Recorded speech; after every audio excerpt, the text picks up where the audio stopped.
Nir Berkat is the mayor of Jerusalem, and he's bringing modern, high-tech approaches to a 3,000-year-old city. Before he ran for office, he was a highly successful entrepreneur in the high-tech industry. And I asked him about the challenges of renovations in a city in which digging a ditch possibly means disturbing a major archaeological treasure. A city that has 3,000 years of history. Anywhere you put a shovel in the ground in Jerusalem, you find Jewish roots 3,000 years ago.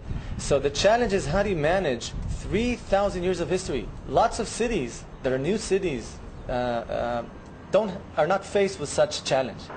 And on top of that, there's lots of sensitivity. On any rock in the city of Jerusalem, there's lots of history, so that you have to be very, very cautious. Dozens of places on every kilometer. You have to stop, dig, uncover, and then think through how to deal with the archaeology that you find on the ground. But can Jerusalem be progressive if the city is divided among two governments? The mayor weighs in.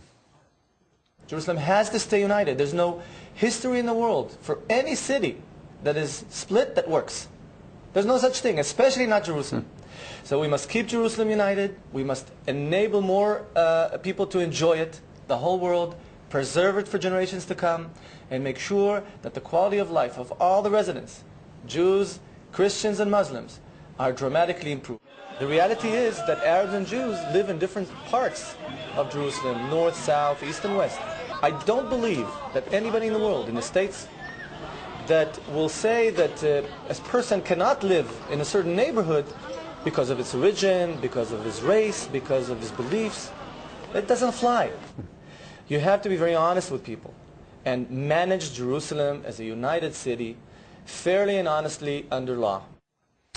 Well, I had the privilege of visiting in the home of Guma Aguiar. He's Brazilian-born, educated at Clemson, married a Miami girl, and then made a fortune in oil and gas in Texas and Louisiana. He now lives in Jerusalem, and he owns the local soccer team. He's kind of like a young Israeli version, combination of T. Boone Pickens and Jerry Jones, and a very gracious host. I asked him about living in this very complicated city. Jerusalem's a city that I grew up, dreaming about, even though I never came here. Just ideologically, just meant so much.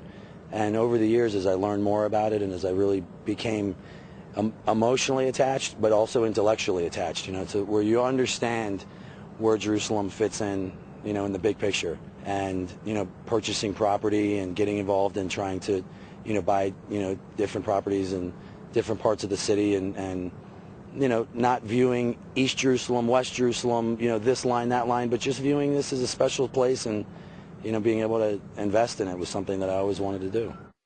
Well, how does he deal with the challenges of trying to balance Jews and Arabs living beside each other? Look, most people don't like to hear me say this. We're living in East Jerusalem. This is East Jerusalem. That right there, those walls in 1948 is where the Jews were marched out by the Jordanians. So that was called Gehenna for all the years until 1967. And this was a launching pad. Jordanians used to fire here. Nobody lived here. I have a lot of people living in my homes of different religions. And, if I purchase a property, I, go through a process. I don't, view somebody's religion or where they come from as, hey, now you got to leave the house. So I try to view it, more methodically and say, this is a good investment. They want to sell it. I want to buy it.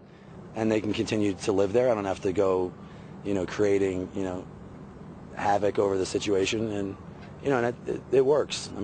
It's worked so far.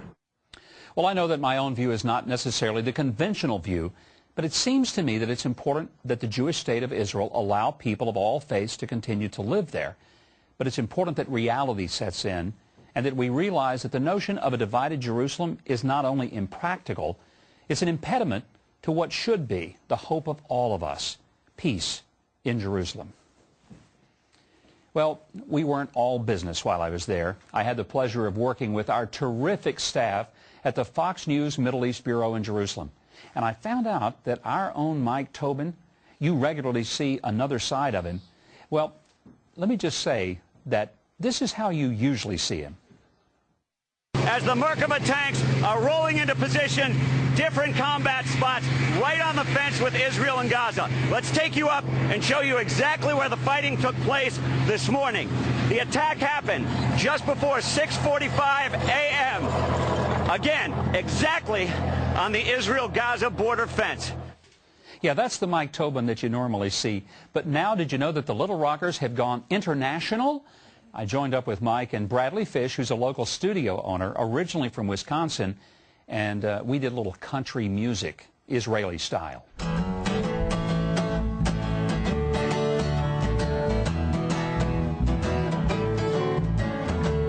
Trailers for sailor rent, rooms 11, 50 cents. No phone, no home, no threats. Ain't got no cigarettes, but 2 hours of pushing broom behind the 8x12 four-bedroom. I am a man of means by no means, a king of the road. 3rd boxcar, midnight train, destination Bangor, Maine. Oh, worn out suit and shoes, don't pay no union dues. I smoke old stogies I have found there, short but not too big around. I am a man of means by no means, a king of the road. That's how he's able to keep chasing those tanks around the borders. He chills out with a little music. So the Little Rockers now are around the world.